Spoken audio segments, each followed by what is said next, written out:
संसदमा दर्ता भएको झण्डै 3 वर्षपछि एमसीसी अनुदान सम्झौता प्रतिनिधि सभामा टेबल। प्रमुख प्रतिपक्षी एमालेको विरोध कायमै, गठबन्धनमा सहमति गरेका दल पनि विरोधमा उत्रिए। एमसीसी सम्झौता संसदमा टेबल भएको विषयलाई लिएर सत्तारूढ दलकै सांसद विभाजित। राष्ट्रिय महत्त्वका विषयमा संसदमा छलफल गर्नु उचित हुने सभामुख सापकोटाको भनाई। अमेरिकाको मिलेनियम च्यालेन्ज कम्प्याक्ट एमसीसीका विषयमा सार्वभौम सांसदले मात्रै निर्णय गर्ने परराष्ट्र मन्त्रालयको प्रतिक्रिया। युक्रेनमा थप दबाव बढाउन रुस र बेलारुसद्वारा सैन्य अभ्यास विस्तार। ए डिभिजन लिग फुटबलमा विदेशी खेलाडीको प्रदर्शन उत्कृष्ट। च्यासललाई रेलिगेसन टार्ने सङ्कटमोचन बन्न भने सकेनन्। नमस्कार, कान्तिपुर डायरीका साथमा प्रिन्स र सुरज। समाचार अब विस्तारमा। संसदमा दर्ता भएको झण्डै 3 वर्षपछि अमेरिकी सहयोग निकाय मिलेनियम च्यालेन्ज कर्पोरेसन एमसीसी र नेपाल सरकारबीच भएको अनुदान सम्झौता आज सङ्घीय संसदमा टेबल भएको छ। प्रतिनिधि सभाको आजको बैठकमा प्रमुख प्रतिपक्षी नेकपा एमाले र सत्तारूढ माओवादी केन्द्रको विरोधका बीच सञ्चार मन्त्री ज्ञानेन्द्र बहादुर कार्कीले अर्थमन्त्री जनार्दन शर्माका तर्फबाट सो सम्झौता टेबल गर्नुभएको हो। सम्माननीय सभामुख महोदय, यस सम्झौताको कार्यान्वयनका लागि अन्य सबै पूर्व शर्तहरू पूरा भइसकेकोले यसको अनुमोदन पश्चात यसबाट सञ्चालन हुने आयोजनाहरू सुरु भएको मितिले 5 वर्षभित्र सम्पन्न भई आयोजनाको प्रतिफल समयमै प्राप्त हुनेछ। अमेरिकी सहयोग निकायले अमेरिकी डलर 500 मिलियन उपलब्ध गराउने र नेपाल सरकारले 5 वर्षको अवधिमा अमेरिकी डलर 130 मिलियन बराबरको रकम वार्षिक विनियोजन गरी बिहोर्नेछ। यस सम्झौता बमोजिम आयोजनाहरू निर्धारित मितिभित्रै सम्पन्न गर्न बृहत्तर राजनैतिक सहमति आवश्यक भएकाले सबै नेपालीले राष्ट्रिय गौरवको रूपमा यो आयोजनालाई स्वामित्व लिन सक्ने गरी यस सम्झौतालाई जनप्रतिनिधिहरूबाट संवैधानिक व्यवस्था अनुरूप अनुमोदन हुन उपयुक्त हुने भएकाले सम्माननीय सभामुख मार्फत म सबै माननीय सदस्यज्यूहरूलाई हार्दिक अनुरोध गर्दछु र सबै माननीय सदस्यहरूलाई विकास परियोजनाबाट प्राप्त हुने लाभ समयमै प्राप्त गर्न सहयोग गर्न आग्रह गर्दछु। अन्तमा सभामुख महोदयको अनुमतिले प्रतिनिधि सभा नियमावली 2075 को नियम 222 बमोजिम नेपाल सरकार र अमेरिकी सहयोग निकाय मिलेनियम च्यालेन्ज कर्पोरेसन एमसीसी बीच भएको अनुदान सहायता सम्झौता मिलेनियम च्यालेन्ज कम्प्याक्ट सदन समक्ष प्रस्तुत गर्दछु। धन्यवाद। प्रतिनिधि सभाको आजको बैठकमा सो सम्झौता टेबल गर्न नहुने भन्दै विरोध गर्ने नेकपा समाजवादीका सांसद झलनाथ खनाल, राष्ट्रिय जनमोर्चाकी दुर्गा पौडेल समेत थिए। अर्थमन्त्री शर्मा आजको बैठकमा उपस्थित हुनुहुन्थेन। 2076 असार 30 गते तत्कालीन अर्थमन्त्री युवराज खतिवड़ाले सम्झौता अनुमोदनको प्रक्रियामा लैजान भन्दै संसद सचिवालयमा दर्ता गराउनु भएको थियो। त्यसअघि 2074 साल भाद्र 29 गते तत्कालीन अर्थमन्त्री ज्ञानेन्द्र बहादुर कार्कीले नेपालको तर्फबाट सो सम्झौतामा हस्ताक्षर गर्नुभएको थियो। प्रतिनिधि सभामा एमसीसी परियोजना टेबल हुँदै गर्दा एमाले प्रक्रियामा सहभागी नभए पनि सो पार्टीका सांसद भीम रावलले छलफलमा सहभागिता जनाउनु भएको थियो। यसैबीच एमसीसी सम्झौता टेबल भएसँगै सभामुख अग्निप्रसाद सापकोटाले प्रतिनिधि सभाको बैठक 4 दिनका लागि स्थगित गर्नुभएको छ। संसदको आगामी बैठक फागुन 12 गते बिहिबार बस्नेछ। सत्तारूढ गठबन्धनको बैठकमा प्रतिनिधि सभाको बैठकमा एमसीसी सम्झौता टेबल गर्ने विषयमा सहमति भए पनि संसदमा भने माओवादी केन्द्रले विरोध जनाएको छ। प्रधानमन्त्री निवास बालुवाटारमा बसेको बैठकमा एमसीसी संसदमा टेबल गर्ने विषयमा सत्तारूढ गठबन्धनभित्र समझदारी भए पनि सो पार्टीबारे पार्टीगत धारणा राख्ने क्रममा माओवादीका सांसदले असहमति जनाएका हुन्। बालुवाटार बैठकमा माओवादीका अध्यक्ष पुष्पकमल दाहालले एमसीसी टेबल गर्ने सहमति जनाए पनि सभामुखसँग भएको कार्यव्यवस्था परामर्श समितिको बैठकमा पनि असहमति राखिएको छ। माओवादीका प्रमुख सचेतक देव गुरुङ, जयपुरी घरती र रेखा शर्माले राष्ट्रिय सहमति कायम नभई टेबल नहुने भन्दै लिखित असहमति जनाएका थिए। प्रतिनिधि सभाको बैठकमा माओवादी केन्द्रका प्रमुख सचेतक देव प्रसाद गुरुङले दलहरूबीच राष्ट्रिय सहमति नभई सदनमा एमसीसी पेश गर्ने कार्यसूची आएको भन्दै आपत्ति जनाउनुभयो। सदन अवरुद्ध भएको अवस्थामा एमसीसी पेश गर्ने कार्यसूची रहेको भन्दै सचेतक गुरुङले त्यसमा ध्यानाकर्षण भएको बताउनुभयो। एमसीसीमा गम्भीर प्रकारका राष्ट्रिय हित प्रतिकूल प्रावधान रहेकाले यसमा संशोधन आवश्यक रहेको उहाँले बताउनुभयो। सदन अवरुद्ध भइरहेको अवस्थामा कुनै पनि महत्त्वपूर्ण एजेन्डाहरू कार्यसूचीहरू छलफल चल्न नसक्ने अवस्था भएको हुनाले प्रतिनिधि सभामा विगत कालदेखि झन्डै 42 वटा विधेयकहरू पाइपलाइनमा छ, छलफल गर्न पाएको छैन। जसरी एमसीसी सम्बन्धी कार्यसूची आएको छ, एमसीसी सम्बन्धी कार्यसूचीको बारेमा हामीले विगत कालदेखि भन्दै आइरहेका छौँ कि एमसीसीमा गम्भीर प्रकारका राष्ट्रिय हित प्रतिकूलका, राष्ट्रिय स्वाधीनतालाई प्रतिकूल पर्ने प्रकारका प्रावधानहरू चाहिँ छन्। त्यसकारणले एमसीसी सम्झौतालाई परिमार्जन गर्नुपर्छ, संशोधन गर्नुपर्छ अनि मात्र यो प्रक्रिया अगाडि बढ्न सक्छ भनेर हाम्रो दलले भन्दै आइरहेको विषय हो। प्रमुख प्रतिपक्ष एमाले एमसीसी सम्झौताको विषयमा मौन रहे पनि पार्टी सदस्य भीम रावलले प्रतिनिधि सभाको बैठकमा त्यसको विरोध जनाएका छन्। सभामुख अग्निप्रसाद सापकोटाले बैठक सुरु गर्ने बित्तिकै एमालेका सांसदले नाराबाजी सुरु गरेपछि रावललाई आफ्नो धारणा राख्न 5 मिनटको समय दिनुभएको थियो। एमसीसीलाई राष्ट्रघाती सम्झौताको संज्ञा दिँदै सांसद रावलले एमसीसी सम्झौता स्वतन्त्र परराष्ट्र नीति र नेपाली जनताको स्वाधीनता विरुद्ध भएको बताउनुभयो। पृथ्वीनारायण शाहले यो देशको एकीकरण गरेदेखि कहिले कसैको पनि अधीनमा नगएको नेपाल आज हाम्रो संविधान मिचिने, हाम्रो कानुन मिचिने, हाम्रो भूभागमा विदेशी कम्पनीको नियन्त्रण हुने, हाम्रो स्वतन्त्र परराष्ट्र नीतिमा आघात पर्ने जस्तो सम्झौतालाई कसरी यो नेपाली जनताको स्वाधीन स्वतन्त्र नेपाली जनताको प्रतिनिधित्व गर्ने यो सार्वभौम संसदमा राजनीतिक दलको बीचमा सहमति नभई एउटा प्रमुख राजनीतिक दल विपक्षी पार्टीले विरोध गरिरहेको अवस्थामा यो टेबल कसरी भयो? यो एकदम गैर जिम्मेवार काम हो।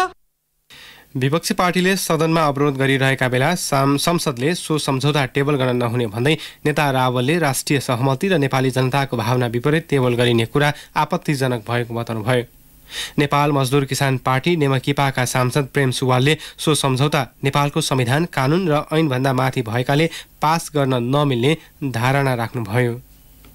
एमसीसी को दफा 7.1 मा नेपालको कानुन र एमसीसी सम्झौता बाँझिएमा प्रस्तुत सम्झौता लागू हुनेछ। नेपालको कानुन, संविधान, ऐन सबै काम नलाग्ने यो सम्झौता यसैले संसदबाट पारित हुँदैछ। यस्तो सम्झौता हामीले पास गर्न मिल्दैन, पेश गर्न मिल्दैन यहाँ, त्यसकारण खारेज हुनुपर्छ।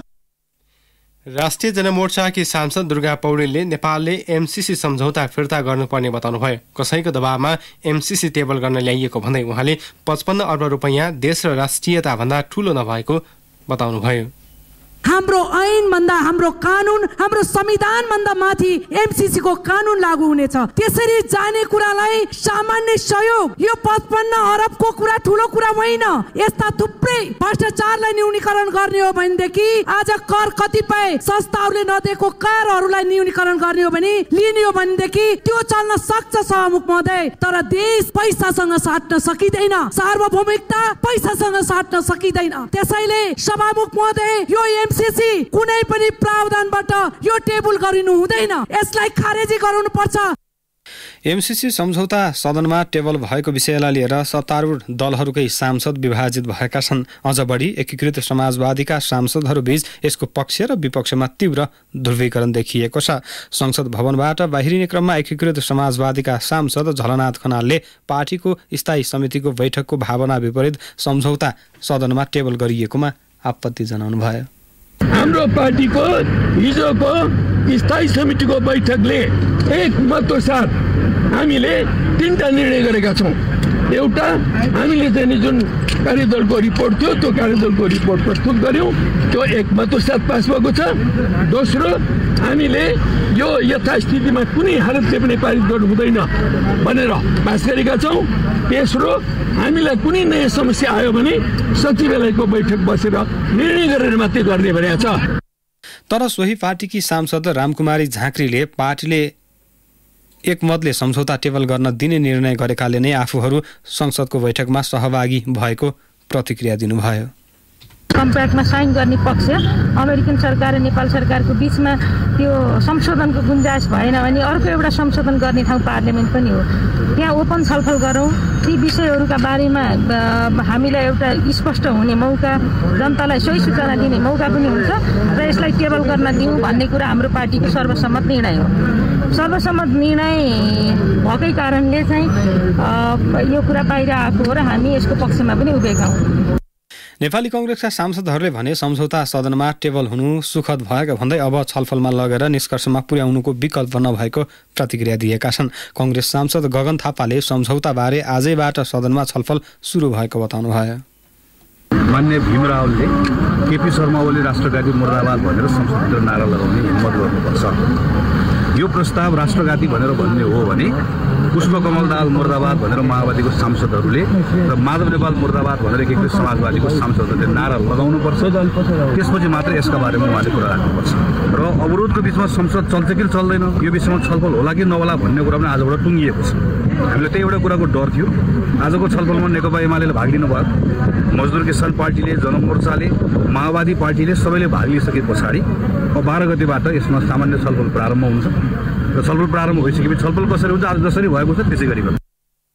त्यस्तै कांग्रेसका अर्का सांसद दिलेन्द्र प्रसाद बडुले सडकमा पक्ष र विपक्षमा नाराबाजी हुनुभन्दा संसदमा त्यसबारे छलफल हुनु सकारात्मक भएको बताउनुभयो। अब जनताले सम्झौताका बारेमा थप र स्पष्ट कुरा थाहा पाउने उहाँको जिकिर थियो। प्रतिक्रिया र विरोध र पक्ष र विपक्षमा सडकमा भइरहँदा मुलुकले जवाब दिन सक्दैन थियो। मुलुकले जवाब दिनका निमित्त यो विषयलाई संसदमा पुर्याउनु पर्दथ्यो र त्यो आज संसदमा पुगेको छ। अब यसलाई छलफलबाट एउटा निष्कर्षमा पुग्नुपर्छ र एउटा निष्कर्ष दिनुपर्छ। सभामुख अग्निप्रसाद सापकोटाले राष्ट्रिय महत्त्वका विषयमा संसदमा छलफल गर्नु उचित हुने बताउनु भएको छ। संसदको आजको बैठकमा उहाँले त्यस्ता विषयमा दलका नेता र नागरिक समेत ध्रुवीकृत हुन लागेको र थप ध्रुवीकरण हुन नदिन त्यस्ता विषयलाई संसदमा टेबल गरिएको स्पष्ट पार्नुभयो। राष्ट्रिय महत्त्वको विषयमा सार्वभौम संसदमा छलफल हुन नपाउँदा र संसदको गतिरोध कायमै रहँदा सबै क्षेत्रका मानिसमा ध्रुवीकरण सृजना भएको उहाँले बताउनुभयो। नेपाली समाजलाई थप ध्रुवीकरण हुनबाट रोक्न पनि राष्ट्रिय महत्त्वका विषयवस्तुहरूलाई कार्यसूचीमा समावेश गरी छलफल गरिनु उपयुक्त हुन्छ भन्ने लागेको हुँदा अहम महत्त्वका विषयहरूलाई आजको कार्यसूचीमा समावेश गरिएको छ। सोही मान्यतालाई आत्मसात गर्दै छलफलको वातावरण बनाउन सम्बद्ध सबैलाई सहयोगको लागि अपिल गर्दछु। साथै कार्यसूचीलाई अगाडि बढाउन यहाँहरूबाट सहयोग हुने आशा एवं विश्वास राख्दछु। यसैबीच परराष्ट्र मन्त्रालयले अमेरिकाको मिलेनियम च्यालेन्ज कम्प्याक्ट एमसिसीका विषयमा सार्वभौम संसदले मात्रै निर्णय गर्ने बताएको छ। मन्त्रालयले आज विज्ञप्ति जारी गर्दै सञ्चार माध्यममा आएका विचारहरूबारे यस्तो जवाफ दिएको हो। नेकपा एमालेका अध्यक्ष केपी शर्मा ओलीले समयमै एमसिसी संसदमा नल्याउँदा विदेशी शक्तिको क्रीडास्थल बन्न पुगेको बताउनुभयो। एमालेका सांसदसँगको छलफलका क्रममा उहाँले पहिले नै पारित गरेको भए अहिलेको अवस्था सृजना नहुने बताउनुभयो। कान्तिपुर डायरीमा अब ब्रेकको पालो। ब्रेकपछि कान्तिपुर डायरीमा अब बाँकी प्रसङ्ग। नेपाल र अमेरिकी सहयोग निकाय मिलेनियम च्यालेन्ज कर्पोरेसन एमसिसी बीचको सम्झौता प्रतिनिधि सभामा टेबल भएपछि निजी क्षेत्रले त्यसको स्वागत गरेको छ। नेपाल उद्योग परिसङ्घले आज एक विज्ञप्ति जारी गर्दै सो सम्झौता संसदबाट अनुमोदन भई कार्यान्वयन र देशले आर्थिक लाभ हासिल गर्ने जनाएको छ।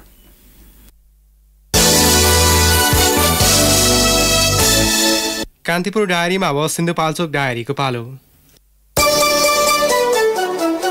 सिन्धुपाल्चोक डायरीमा कमला पाखरिनको नमस्कार। इन्द्रावती गाउँपालिकाले प्राथमिक अस्पताल सञ्चालनमा ल्याएको छ। गाउँमै सञ्चालनमा आएको अस्पतालले दैनिक बिरामी जाँच, आकस्मिक सेवा, प्रयोगशाला, प्रसुति सेवा, अपरेटिङ माइनर, एसिजी एक्सरे सेवा सञ्चालनमा आएपछि स्थानीय खुसी भएका छन्। गाउँपालिकाले स्वास्थ्य चौकीलाई अस्पतालमा रूपान्तरण गरी 15 शय्याको नवलपुर प्राथमिक अस्पताल बनाइएको हो। पाँचपोखरी थाङपल गाउँपालिकामा निर्माण भइरहेको थाङपल भ्याडी नमुना विद्यालय निर्माणको काम अन्तिम चरणमा पुगेको छ। प्रदेश सरकारको नमुना विद्यालयको अवधारणामा गाउँपालिकाले सामुदायिक विद्यालयको गुणस्तर सुधार्ने उद्देश्यले नमुना विद्यालय निर्माण गरिएको हो। नयाँ शैक्षिक सत्रदेखि विद्यालयमा पठन पाठन सञ्चालन भएपछि टालटुले आधारभूत विद्यालय र सातकन्या आधारभूत विद्यालय र चिलौनी माविसँगै रैथानी मावि गरी 4वटा विद्यालयबाट प्राथमिक तह हटाइनेछ। अहिले कक्षा 12 सम्मको पढाइ गर्ने र निकट भविष्यमा नै उच्च शिक्षा पठनका लागि क्याम्पस समेत खोल्ने गाउँपालिकाले नीति ल्याएको छ। 5वटा नयाँ भवनमा 32 कोठे भवन प्रदेश र गाउँपालिकाको 22.5 करोड लागतमा निर्माण भएको हो। नेपाली कांग्रेसका नेता तथा पूर्व मन्त्री मोहन बहादुर बस्नेतले सिन्धुपाल्चोकका विद्यालय र राष्ट्र सेवक कर्मचारीलाई मास्क र सिटामोल निशुल्क रूपमा उपलब्ध गराएका छन्। विद्यालय सञ्चालन भएसँगै बालबालिकालाई मास्क किन्न समस्या भएकाले जिल्लाभरका 449 सामुदायिक विद्यालय, क्याम्पस र राष्ट्र सेवक कर्मचारीलाई 4 लाख पारासिटामोल र 9 लाख मास्क पर्याप्त मात्रामा उपलब्ध गराएको हो। 2072 सालको भूकम्पले क्षति पुगेका सिन्धुपाल्चोकका दर्जनौं गुम्बा अझै पुनर्निर्माण हुन सकेको छैन। भूकम्प गएको 6 वर्ष हुन लाग्दा पनि दर्जनौं गुम्बा, माने लगायतका सम्पदा पुनर्निर्माणले भने गति लिन सकेको छैन। गुम्बा नबन्दा तामाङ शेर्पा जातिको जातीय समुदायको धार्मिक परम्परा अहिले बिथुलिएको छ। बौद्ध दर्शन प्रवर्धन तथा गुम्बा विकास समितिको तथ्याङ्कमा भूकम्पले जिल्लाका 252 गुम्बा मध्ये 205 वटा क्षतिग्रस्त भएका थिए। सिन्धुपाल्चोक डायरी आजलाई यति नै। कमला पाखरिन बिदा हुन्छु। नमस्कार। सिन्धुपाल्चोक डायरीपछि कान्तिपुर डायरीमा पुनः ब्रेकको पालो। ब्रेकपछि कान्तिपुर डायरीमा अब आर्थिक प्रसङ्ग। विद्युत नियमन आयोगका पदाधिकारीबारे छानबिन गर्न गठित समितिले ती पदाधिकारीलाई पदबाट बर्खास्त गर्न सुझाव दिएको छ। छानबिन समितिले आयोगका पदाधिकारीको कार्यक्षमता कमजोर रहेको र पदमा रहँदा तोकिएको जिम्मेवारी पूरा नगरेकाले पदबाट हटाउनुपर्ने सुझाव सहितको प्रतिवेदन ऊर्जा, जलस्रोत तथा सिँचाइ मन्त्री पम्फा भुसाललाई बुझाएको हो। आयोगका अध्यक्ष दिल्ली बहादुर सिंह तथा सदस्यहरू रामप्रसाद धिताल, रामेश्वर प्रसाद कलवार र भागीरथी गेमालीको कार्यक्षमताका सम्बन्धमा छानबिन गर्न सरकारले समिति गठन गरेको थियो। समितिले बुझाएको प्रतिवेदन मन्त्री परिषदमा लगेर आयोगका पदाधिकारीमाथि सरकारले निर्णय लिनेछ। सरकारले उच्च अदालतका पूर्व मुख्य न्यायाधीश प्रकाश चन्द्र गजुरेलको अध्यक्षतामा पूर्व सहसचिव विष्णु बहादुर थापा र पूर्व सुपरिन्टेन्डेन्ट इन्जिनियर आशिष घिमिरे सदस्य रहने गरी गत पुस 8 गते छानबिन समिति गठन गरेको थियो। छानबिन समितिलाई 15 दिनभित्र प्रतिवेदन बुझाउन समय दिए पनि आयोगका अध्यक्ष सिंहले पत्र बुझ्न नमानेपछि समितिको म्याद 2 पटकसम्म थपिएको थियो।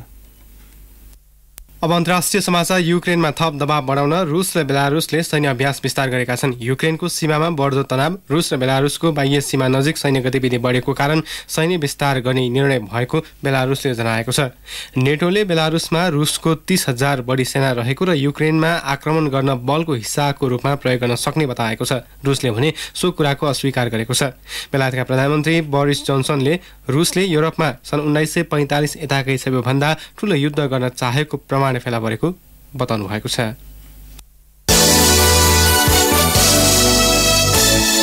कान्तिपुर डायरीमा अब खेल प्रसङ्ग। सुरुमा कान्तिपुर सविस्तार। कान्तिपुर सविस्तार। गत मङ्सिर 3 गतेबाट सुरु भएको शहीद स्मारक ए डिभिजन लिग फुटबल समापनको संहारमा उपाधिमाथि कब्जा जमाइसकेको मछिन्द्र घरेलु फुटबलको नयाँ शक्तिको रूपमा स्थापित भएको छ। तर गोल गर्न नसक्ने नेपाली फुटबलरको मुख्य रोगबाट यो सिजनको ए डिभिजन लिग पनि अछुत रहेन। कम गोल भएको लिगमा नेपाली खेलाडीहरूभन्दा विदेशी खेलाडीहरूको बाहुल्य रह्यो। यसले पनि नेपाली लिगमा विदेशी खेलाडीको प्रभावलाई थप स्पष्ट पारेको छ। कुनै पनि देशको राष्ट्रिय टोली कति बलियो छ भनेर हेर्ने आधार त्यहाँ चल्ने लिग कति बलियो छ भन्नेमा निर्भर हुन्छ। राष्ट्रिय टोलीको जरा भन्दा पनि हुन्छ लिगलाई। शहीद स्मारक ए डिभिजन लिग फुटबलमा 2 विभागीय टोली त्रिभुवन आर्मी क्लब र नेपाल पुलिस क्लब बाहेक अन्य 11 क्लबमा विदेशी खेलाडीहरू अनुबन्ध छन्। लिगमा हालसम्म 80 खेल सकिँदा 211 गोल भएका छन्। यी मध्ये सर्वाधिक गोलकर्ताको शीर्ष स्थानमा फ्रेन्च क्लबका विदेशी खेलाडी जोमोउन फ्रान्को छन्। उनले लिगमा 7 गोल गरेका छन्। यसबाट लिगमा सहभागी केही क्लबमा विदेशी खेलाडीको प्रभाव रहेको अनुमान लगाउन सकिन्छ। यस्तै 1 खेल अगावै रेलिगेसनमा परेको पहिलो टोली च्यासल युथ क्लबमा 4 विदेशी खेलाडी आबद्ध छन्। विदेशी खेलाडीको बाहुल्य रहे पनि लिगमा सुधारिएको प्रदर्शन गर्नबाट च्यासल नराम्ररी चुक्यो। विदेशी खेलाडीले सोचे अनुरूप प्रदर्शन गर्न नसक्नु नै रेलिगेसनको मुख्य कारण भएको बताउँछन् च्यासल युथ क्लबका प्रशिक्षक बालगोपाल साहुखला। जुन क्वालिटी त्यो चाहिँ पुगेन, जुन हामीले सोचेको त्यो लेभलको भएन। विदेशी प्लेयर भनेको एउटा लेभलको सोच्थ्यौँ, त्यो लेभलमा चाहिँ उनीहरूले पर्फर्म गर्न सकेन, त्यो एउटा कारण होला। अर्को चाहिँ ट्यालेन्ट विकास टिममा एडजस्ट हुन सकेन, लेभल म्याच गर्न सकेन। ए डिभिजनको जुन खेल्न त राम्रो खेलेको तर फुटबलमा गोल गर्नलाई जुन क्वालिटी चाहिन्छ त्यो चाहिँ नपुगेको जस्तो देखियो। यस्तै सुरुवाती 3 खेलमा हार भोगेको नेपाल एपीएफ क्लबले विदेशी खेलाडीको आगमनसँगै लिगमा पनि सुधारिएको प्रदर्शन गर्यो। सँगसँगै आहारारा गोल्ड कपको उपाधि समेत हात पार्यो। विदेशी खेलाडीको आगमनले क्लबमा रहेका नेपाली खेलाडीको आत्मबल बढेको र लिगमा सुधारिएको प्रदर्शन गर्नुका साथै रेलिगेसनबाट समेत बचेको बताउँछन् एपीएफ क्लबका प्रशिक्षक कुमार थापा। हाम्रो एपीएफ टिमको भित्ता एउटा स्क्रच हुँदाखेरि अब त्यसलाई चाहिँ अलिकति पुटिङ राखेर विदेशी खेलाडीले चाहिँ एउटा पुटिङको काम गरे, त्यसलाई अलिकति डेकोरेट गर्ने, त्यसलाई अलिकति बनाउनु भित्तै नै पुरै बनाउनु चिन्ता खेलाडीले सक्दैन। कुरो चाहिँ त्यो हो, उनीहरूको आगमनले चाहिँ एउटा खेलाडीहरूमा कन्फिडेन्स पनि भयो र हामी जुन 3-4 गेम हारेर त्यो खेलाडीलाई प्रेसर थियो अभियसली होइन। उनीहरू आएर चाहिँ सपोर्ट चाहिँ भयो तर उनीहरुै आएर सबै जोडेर आएन नि त हैन। विदेशी खेलाडीको प्रभाव नेपालको लिगमा केही अघिबाटै देखिँदै आएको हो। मनाङ मर्स्याङदी क्लबका विदेशी खेलाडी ओलावाले अफिज 6 गोल गर्दै लिगमा सर्वाधिक गोल गर्ने दोस्रो खेलाडी हुन्। त्यसपछि क्रमश लिग विजेता मच्छेन्द्र फुटबल क्लबका सुनिल बलले 6, एपीएफका आशिष लामा र सातबाटो युथ क्लबका विदेशी खेलाडी अजाई मार्टिन्सले समान 5-5, मच्छेन्द्रका विमल घरती मगर, न्युरो टिम एनआरटीका दर्शन गुरुङ, फ्रेन्ड्सका विदेशी खेलाडी नाथानेल जुडे गार्सिया, हिमालयन शेर्पाका विदेशी खेलाडी मुस्ताम्बा फिस्टोर र मनाङका अञ्जन विष्टले लिगमा समान 4-4 गोल गरेका छन्। यो समीकरण हेर्दा लिगमा 5 विदेशी खेलाडी र 5 नेपाली खेलाडी सर्वाधिक गोलकर्ताको सूचीमा छन्। विदेशी खेलाडी सँगसँगै नेपाली खेलाडीको पनि राम्रै प्रभाव लिगमा परेको बताउँछन् फुटबल विश्लेषक सञ्जीव मिश्र। विदेशी खेलाडीहरूको प्रभाव त नेपालको लिगमा चाहिँ केही वर्ष यतादेखि नै भएको, यो वर्ष पनि रह्यो हैन। सँगसँगै नेपाली खेलाडीहरूको भूमिका पनि मलाई चाहिँ जुन टिमहरू राम्रो लयमा छ त्यो टिममा नेपाली खेलाडीहरूको महत्त्वपूर्ण भूमिकामा रहेको मैले पाएँ। यो विदेशी खेलाडीको प्रभावबाट नै धेरै परिवर्तन भयो, रिजल्ट पाउन पनि सफल भयो। च्यासल टिम चाहिँ जुन किसिमले अर्गनाइज हुनु पर्थ्यो त्यो अर्गनाइज हुन सकेन, संगठित हुन सकेन टिममा, च्यासल डेलिगेसनमा परे जस्तो लाग्छ। नेपाली फुटबल क्लबहरूले विदेशी खेलाडीलाई बढी प्राथमिकता दिनुको कारण नै नेपाली खेलाडीको गोल स्कोरिङ घटेको देखिन्छ। लिगमा विशेषतः विदेशी खेलाडीको भूमिका महत्त्वपूर्ण र फरक रहेको छ। यो पटकको लिगमा तुलनात्मक रूपमा नेपाली र विदेशी दुवै खेलाडीको प्रदर्शन धेरै फरक जस्तो देखिँदैन, जुन अघिल्ला लिगमा देख्न सकिन्थ्यो। केही निर्णायक मोडहरूमा बाहेक नेपाली खेलाडी को प्रदर्शन पनि सुधारिएको बताउँछन् फुटबल जानकार हिमेश रत्न बज्राचार्य। यसपालिको लिगको सबभन्दा ठुलो विशेषता भने कम गोल हुनु हो। यसपालि धेरै गोल निस्केको छैन, हाई स्कोरिङ म्याचहरू एकदम बिरलै मात्रै भएका छन्। त्यो चाहिँ समग्र नेपाली फुटबलकै समस्या हो र गोल ननिस्किनु चाहिँ त्यसकै कारण वरिपरि हुन सक्छ। तर विदेशी खेलाडी खासै चम्केको वा नेपाली खेलाडीको तुलनामा एकदम धेरै फरक खेलेको जस्तो लाग्दैन। यो पटकको लिगको विशेषता भनेको धेरै गोल ननिस्किनु हो। यो अर्थमा पनि एकैजना मात्रै विदेशी खेलाडी चम्केको जस्तो देखिँदैन। नेपाली लिगको लागि एउटा ठूलो विशेषता भनेको विदेशी खेलाडीको आगमनसँगै घरेलु खेलाडीले पाउने एक्सपोजर पनि हो। तर त्यसको न्यूनतम शर्त भनेको नेपाली क्लबमा भित्रिने विदेशी खेलाडी कुन स्तरका र कति सक्षम छन् भन्ने नै हो। रेडियो कान्तिपुरका लागि पूजनी श्रेष्ठ। कान्तिपुर सविस्तार।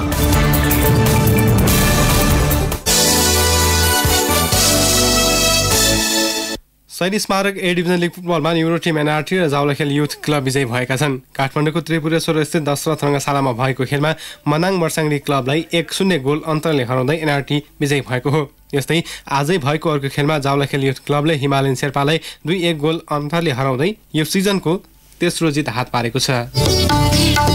अवस्था यिनै प्रसङ्गसँगै कान्तिपुर डायरीका आजका सम्पूर्ण बुलेटिन यहीँ सकिन्छ। भोलि बिहान 6:30 बजे नियमित बुलेटिनका साथमा उपस्थित हुने नै छौँ। तबसम्मका लागि प्रिन्स र सुरज बिदा हुन्छौँ। नमस्कार, शुभरात्रि।